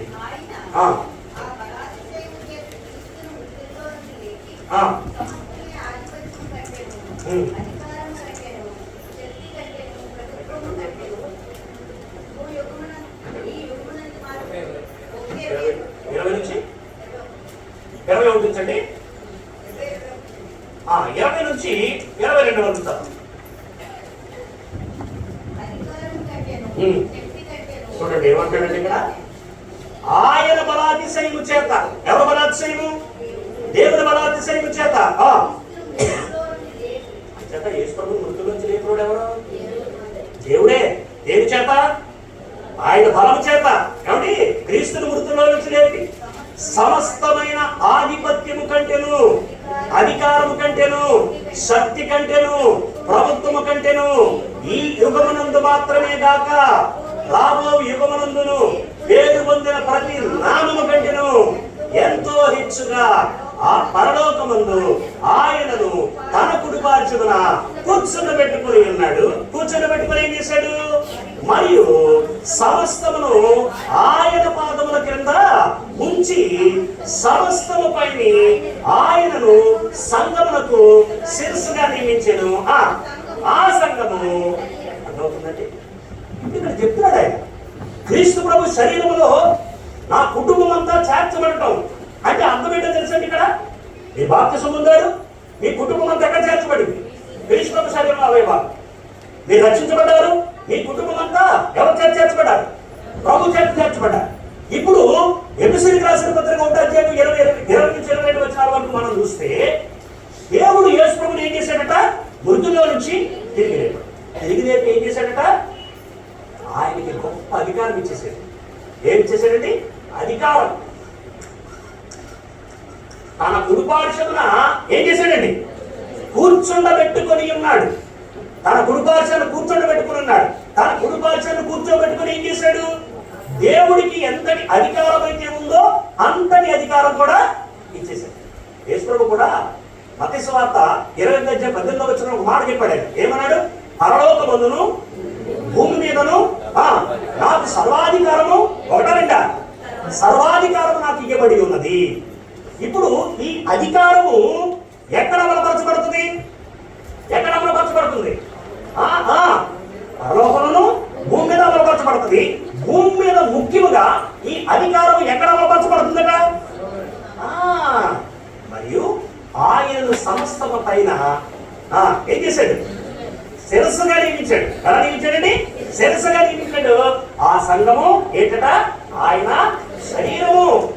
అంచేత ఈ శరీరములో మనము ప్రవేశిస్తున్నాము అంటే అర్థం ఏంటో తెలుసా అండి? కుటుంబం అంతా కూడా యేసు ప్రభు యొక్క అధికారములకు లోబడాలి. ఈరోజు కుటుంబాలు ఉన్నాయి. ఎలా ఉన్నాయి తెలుసండి? చిన్న భిన్నం అయిపోతున్నాయి కుటుంబాలు. నేను ఈ సంఘాలన్నింటినీ కూడా తిరుగుతున్నప్పుడు ఒక్కొక్కసారి నాకు చాలా బాధ అయిపోతుంది. వెళ్ళకూడదు కానీ అనిపిస్తుంది. భార్య, మా ఆయన, పిల్లలు నా మాటే వినాలి.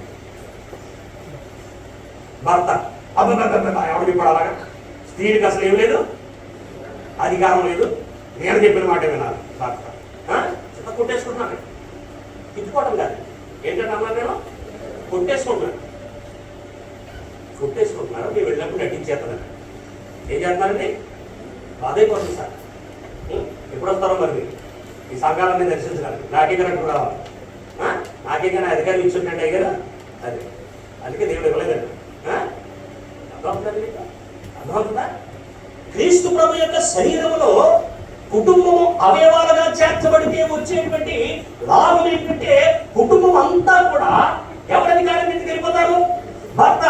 ఇప్పుడు చూడండి, భార్య పిల్లలు కలిసి ఎవరి అధికారం కిందకు వస్తారు? భర్త అధికారం కిందకు వస్తారు. భార్య అధికారం కిందకి భర్త పిల్లలు రమ్మని దేవుడు చెప్పరా? భార్యకి శిరస్సు ఎవరు? భర్త. కాబట్టి ఇప్పుడు భార్య ఎవరి మాట వినాలి? భర్త మాట వినాలి. పిల్లలు ఎవరి మాట వినాలి? భర్త మాట వినాలి. ఒక ఏదన్నా తన ఆలోచనలో ఏదైనా లోపం ఉంటే సలహా ఇవ్వండి. ఎవరు? ఇలా చేస్తే బాగుంటుందండి అని సలహా ఇవ్వండి. అర్థమవుతుందండి? అంతే తప్ప నువ్వేమో శరీరంలో ఉంటే నేను శిరస్సుగా ఉంటానని అన్నాడు భార్య. కుటుంబాలు నాశనమైపోతాయి. అర్థమైందండి? ఎప్పుడు కూడా స్త్రీ అధమాయిషి చేయడానికి ప్రయత్నాలు చేయండి కుటుంబాలు. ఇప్పుడు పిల్లలు భార్య కలిసి ఎవరి అధికారం కిందకి వచ్చారు? భర్త అధికారం కిందకి వచ్చారు. ఈ భర్త ఏం చేశాడో తెలుసండి? ఈ పిల్లల్ని, భార్యని, తనని, ఈ ముగ్గురిని పట్టుకొని వచ్చేసాడు. ఎవరి అధికారం కిందకి? దేవా, నన్ను నా కుటుంబానికి శిరస్సుగా ఉండమన్నావు, నా భార్యకి శిరస్సుగా ఉండమన్నావు, నా బిడ్డల సరస్సుగా ఉన్నాను నేను, వీళ్ళందరినీ పట్టుకొచ్చేసాను. ఇప్పుడు ఎవరి దగ్గరికి? క్రీస్తు శరీరంలో ఈ కుటుంబం అంతా చేర్చబడితేనే ఎవరి అధికారం కిందకి వస్తారు వాళ్ళు. అప్పుడు ఆ కుటుంబం అంతా క్షేమంగా ఉంటుంది, ఆ కుటుంబం ఆశీర్వాదకరంగా ఉంటుందండి. ఎందుకంటే ఎవరి అధికారం అక్కడ నెరవేర్చబడుతుంది? యేసుక్రీస్తు అధికారం నెరవేర్చబడుతుంది. యేసుక్రీస్తు అధికారం నెరవేర్చబడుతుంది. నీ అధికారం నా అధికారం కాదండి, నీ ఆలోచనలు నా ఆలోచనలు కాదండి. కాబట్టి శరీరంలో అమలుపరచబడేటువంటిది కేవలము తన కుమారుని యొక్క అధికారం మాత్రమే. అందుకేమన్నాడు? మోషే మాట వినకడయ్యా మీరు, ఏరియా మాట వినకడయ్యా మీరు, ఎవరి మాట వినాలి? నా కొడుకు మాట వినండి. ఎంత గొప్ప మాట, ఎంత గొప్ప మాట. మోషే ఏమో సామాన్యుడా కాదండి, ఏరియా సామాన్యుడా? మోషే మాట వినొద్దు, ఏరియా మాట వినొద్దు. ఎవరి మాట వినాలి? నా కుమారుడు యేసు మాట వినండి. అది కేవలము క్రీస్తు యొక్క శరీరంలో మాత్రమే సాధ్యం. ఈరోజు స్థానిక సంఘంగా బ్రతుకుతున్నటువంటి మనము మన సంఘానికి ఎంతటి ప్రాధాన్యతను మనం ఇస్తున్నాం. ఈ క్రీస్తు యొక్క శరీరంలో కుటుంబాలన్నీ కూడా ఉండేటట్టుగా మనం ప్రోత్సహించగలుగుతున్నాం. చివరగా ఒక్క వచనం చదువుకొని మనం ముగించుకుందాం. రోమిలికి రాసిన పత్రిక 12వ అధ్యాయము, రోమిలికి రాసిన పత్రిక 12వ అధ్యాయము 4 నుంచి 8 వచనాలు చదువుకున్నామండి.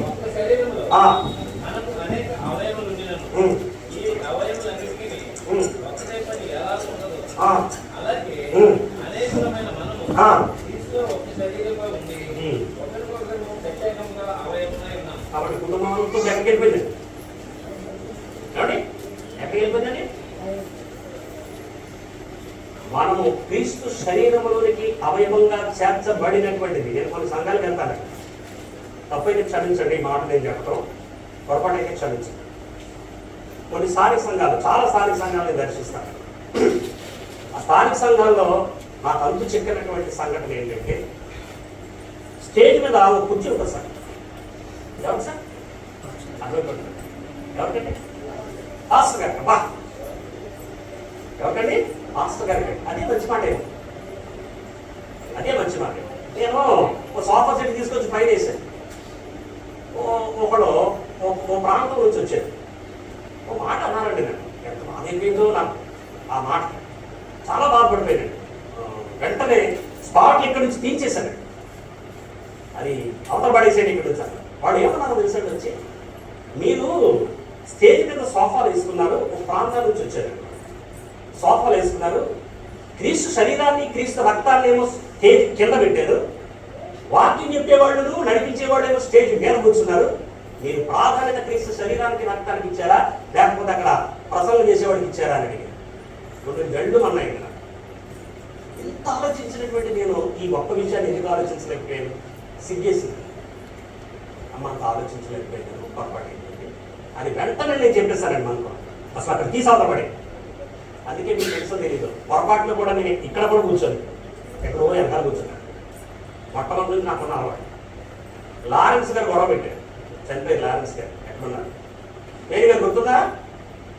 మనం మేడ మీద ఆరాధన చేసుకున్నాం, ప్రసంగం చేసి వచ్చినప్పుడు నాకు కుర్చీ ఉండేది కదండి. ఏమో ఆ కుర్చీలో ఆశ్రమో కూర్చునిపోయాడు, నాకు కుర్చీ ఉండేది కదండి. అప్పుడు నేనేం చేసేవాడు, సండే స్కూల్ పిల్లల దగ్గరికి కింద కూర్చున్నాడు.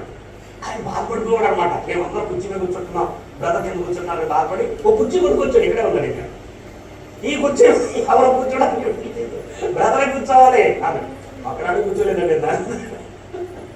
అర్థమైందండి? ఒక్కరాడు ఇక్కడ వేయలేదు, ఒక్కరాడు వేయలేదు. అర్థమవుతుందండి? అంచేత ఇక్కడ మనం ఎందుకు ఈ వాస్తవాన్ని చెప్తున్నాను అని అంటే, క్రీస్తు యొక్క శరీరంలో ఇక్కడ ఎంత మహత్కరమైన సంఘటన చెప్తున్నాడు. ఒక్క శరీరములో మనకు అనేకమైన అవయవులు ఉండేవి. ఈ అవయవులన్నిటికీ ఒక్కటే పని ఎలాగున్నదో అలాగునే అనేకమైన మనము క్రీస్తులో ఒక్క శరీరముగా ఉండి ఒకరికొకరము ఏమై ఉన్నాం? ప్రత్యేకముగా అవయవమై ఉన్నాం. దైవజనుడికి సహాయం చేయాలి, దైవజనుడికి పరిచయం చేయాలని తప్ప నేను అంటాం లేదండి, చేయండి, కానీ పోగొట్టుకుని జరగండి. అర్థమైందా? అది తప్ప. క్రీస్తు శరీరంలో అవయవంగా చేర్చబడినటువంటిది ఎందుకనంటే, క్రీస్తు శరీరంలో దేవుడు పనిచేయడు, క్రీస్తు శరీరంలో దేవుడు పనిచేయడు. అంతే తప్ప నా సొంత పని చేసుకోవడానికి, నా సొంత పని మీ చేత చేయించుకోవడానికి కాదు.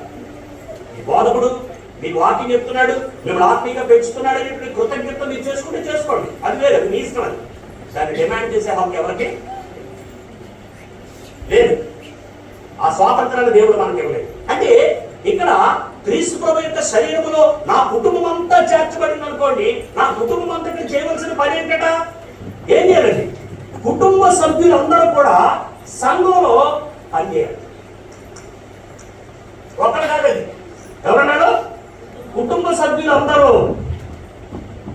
సభ్యులందరూ సంఘంలో సభ్యులుగా చేర్చబడితే ఇక్కడ పరిచయం చేసే పని ఎవరిది? మనకు అనుగ్రహింపబడిన కృప చొప్పున వేవేరు కృపావరములు కలిగిన వారమై ఉన్నాము కనుక ప్రవచనవరమైతే విశ్వాస పరిమాణం చొప్పున ప్రవచించము, పరిచర్య అయితే పరిచర్యలను, బోధించువాడైతే బోధించడంలోను, హెచ్చరించువాడైతే హెచ్చరించడంలోను పని కలిగి ఉందాము. పంచిపెట్టువాడు శుద్ధ మనసుతోను, పై విచారణ చేయవాడు జాగ్రత్తతోను, కరుణించువాడు సంతోషముతోను పని జరిగిపోవాలను. ఏకవచనం అనేటువంటిది క్రీస్తు శరీరంలో లేదు, బహువచనం. నీ నా అనే పదజాలాలు క్రీస్తు శరీరంలో కేకలు. మనం అంతే, మనము ఈ పదజాలమే క్రీస్తు ప్రభు యొక్క శరీరంలో ఉంది. మనము అనేటువంటి పాపం. కాబట్టి మీ కుటుంబ సభ్యులందరూ క్రీస్తు ప్రభు శరీరంలో బాప్తిసం పొంది చేర్చబడ్డారు. మీ కుటుంబ సభ్యులందరూ రక్షణ పొంది క్రీస్తు ప్రభు శరీరంలో చేర్చబడ్డారు. మీ కుటుంబ సభ్యులందరూ కూడా రక్షించబడి యేసు ప్రభు అధికారం కిందకు వచ్చేసారు. అప్పుడు మీ కుటుంబ సభ్యులందరూ క్రీస్తు ప్రభు శరీరంలో అవయవాలైతే కుటుంబ సభ్యులు అందరూ కలిసి ఏం చేయాలి? దేవుడు పని చేయాలి, దేవుడు పని చేయాలి. అప్పుడు మీ కుటుంబాలు ఎక్కడున్నట్టు? ఎక్కడున్నారు? ఎక్కడండి? క్రీస్తు శరీరంలో ఉన్నాయి. క్రీస్తు శరీరంలో ఉన్నాయి. ఆరాధనకు రావడమే చాలా గగనం అంటున్నారు. ఆరాధనలో పాల్పంచుకోవడమే చాలా కష్టం అండి అంటున్నారు. మరి దేవుడు అలాగనుకుంటే, ఇప్పుడు ఆశీర్వాదించడం నాకు కష్టం అనుకుంటే, నీ యందు నా కళ్ళు దృష్టించడం నాకు కష్టం అనుకుంటే, కళ్ళు లాగేస్తున్నాయి, చేతులు లాగేస్తున్నాయి అనుకుంటే దేవుడు ఎలాగ? కాదు. మన కుటుంబం అంతా కూడా క్రీస్తు యొక్క శరీరంలో ఉండాలి. 2025 సంవత్సరం కుటుంబాలుగా పనిచేస్తారు. కుటుంబాలు ఎవరిని విడిచిపెట్టేది లేదు. ప్రతి కుటుంబ సభ్యులు కూడా, భార్య, భర్త, పిల్లలు అందరూ క్రీస్తు శరీరంలోకి రావాలి. రాకపోతే ఊరుకోండి. నాకు తెలిసి నేను 1988లో సువార్త పని మొదలుపెట్టాను. నేను సువార్త పని మొదలుపెట్టినప్పటి నుంచి స్పీకర్ లేదు. జస్ట్ బైబిల్ క్లాసులో టీచర్గా, అప్పటి నుంచి పబ్లిక్ స్పీకర్. పెద్ద పబ్లిక్ మీటింగ్స్లో స్పీకర్గా నేను ఈ ఊరు వచ్చాను. అప్పటి నుంచి నాకు ఒక అలవాటు ఏంటంటే, బ్రదర్ తారీఖులు ఇవ్వండి అని పడుకోవడం నాతో అందరం నేను ఇవ్వకపోవడం. ఇలా చాలా మందితో నాకు ఘర్షణలు కూడా జరిగింది. బ్రదర్ నాకు టైం ఇవ్వడం, మా దగ్గరికి రాదు, అందరి దగ్గరికి వెళ్తారు, ఇలా గొడవలు కూడా చాలా జరుగుతాయి. మన కడుపులో కొంతమంది నేను అడిగానండి, ఏమనంటే నేనే వచ్చి మీకు వాక్యం చెప్తాను, నాకు టైం ఇవ్వండి అని. ఇప్పటికి ఇవ్వలేదు. అర్థమైంది సార్ మీకు ఏమర్థమైంది సార్? అందరూనేమో నన్ను అడుగుతానండి, నేను ఇవ్వనన్నాడు. నేను అడుగుతున్నానండి టైం ఏమన్నా వాక్యం చెప్తాను. ఎప్పుడు నాకు టైం ఇవ్వట్లేదు. నేనేగా అవుతున్నారు ఏంటో నాకు అర్థం కాదు. అర్థమవుతుందా? ఏమన్నా ఎందుకు అవుతున్నారు? మనిషికి దేవుని వాక్యం పట్ల ప్రాధాన్యత ఉంటే మీ కుటుంబం పట్ల మీకు ప్రాధాన్యత ఉన్నట్లే. మీకు దేవుని వాక్యం పట్ల ప్రాధాన్యత లేకపోతే మీ కుటుంబం పట్ల మీకు విలువ ఉన్నట్టు కాదు. మీ కుటుంబాన్ని చేతులారా మీరు పాటు చేసుకోవడానికి ప్రయత్నం చేస్తున్నారని అనుకో. దేవుని వాక్యం పట్ల మనకు ప్రాధాన్యత ఇస్తేనే అంతే, లేకపోతే కుదరదు. కాబట్టి ఈ సంవత్సరం అంతా ఈ నిర్ణయం తీసుకున్నాం. మా కుటుంబాలన్నీ ఎక్కడ ఉండాలంటే బాగాలేదు, ఎక్కడ ఉండాలండి? ఉద్యోగాలు ఉన్నాయి, అడ్జస్ట్ చేస్తున్నాం, అడ్జస్ట్ చేసి చక్కగా అందరూ కూడా, కుటుంబ సభ్యులందరూ కూడా దేవుని సన్నిధిలో బిడ్డలు తీసుకొని వచ్చి ఆరాధనలో పాల్గొంచుకోండి. అమృతాన్ని రుచి చూస్తారు.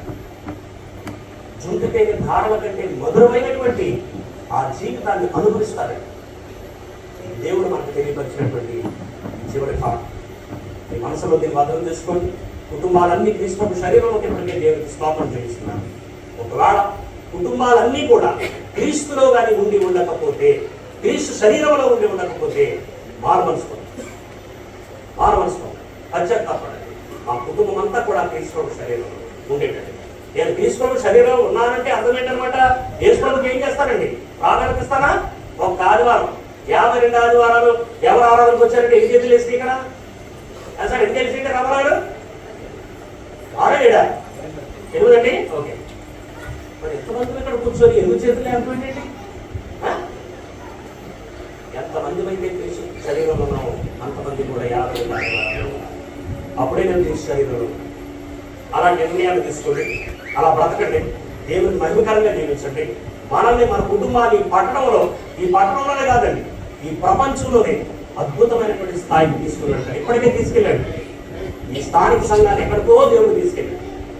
అది మీకు అర్థమైందో, తెలిసిందో, తెలియదో నాకు తెలియదు, కానీ గుర్తించినటువంటి మనకు తెలుసు. దేవుడు ఇంకా మిమ్మల్ని ఆశీర్వదిస్తాడు, ఇంకా అత్యున్నతమైన స్థాయికి తీసుకుని పెడతాడు.